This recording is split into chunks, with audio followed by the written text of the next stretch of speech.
നമസ്കാരം. അടുത്ത നിയമസഭാ തെരഞ്ഞെടുപ്പിൽ ആറന്മുളയിൽ വീണ ജോർജും കോന്നിയിൽ KU ജനീഷ് കുമാറും വീണ്ടും മത്സരിക്കുമെന്ന് വ്യക്തമായ സൂചന നൽകി CPM പത്തനംതിട്ട ജില്ലാ സെക്രട്ടറി രാജു എബ്രഹാം. വീണ ജോർജ് ഏത് മണ്ഡലത്തിൽ നിന്നാലും വിജയിക്കുമെന്നും രാജു എബ്രഹാം പറഞ്ഞു. കോന്നിയുടെ വികസന നായകൻ ജനീഷ് കുമാറും മത്സരിക്കണമെന്ന് ആഗ്രഹിക്കുന്നുണ്ടെന്നും രാജു എബ്രഹാം പറഞ്ഞു. കോന്നിയിൽ ജനീഷ് കുമാർ മത്സരിക്കണമെന്നാണ് താൽപര്യമെന്നും രാജു എബ്രഹാം വ്യക്തമാക്കി.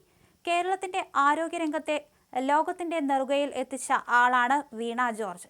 ഏത് മണ്ഡലത്തിൽ നിന്നാലും വിജയിക്കുമെന്ന് രാജു എബ്രഹാം പറഞ്ഞു. കോന്നിയുടെ വികസന നായകനാണ് ജനീഷ് കുമാർ.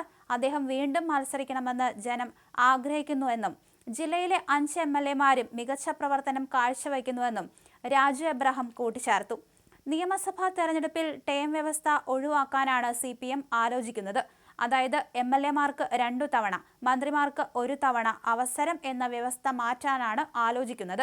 വിജയസാധ്യത കണക്കിലെടുത്താണ് ഈ ടേം വ്യവസ്ഥ മാറ്റുന്നത്.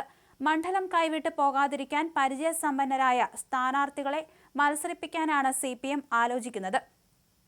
മുഖ്യമന്ത്രി പിണറായി വിജയൻ ധർമ്മടത്ത് നിന്ന് വീണ്ടും മത്സരിക്കുമെന്ന് റിപ്പോർട്ടുണ്ട്. അതുപോലെ വീണ ജോർജ്, TP രാമകൃഷ്ണൻ, KK ശൈലജ എന്നിവരെയും മത്സരിപ്പിക്കാനാണ് ആലോചന.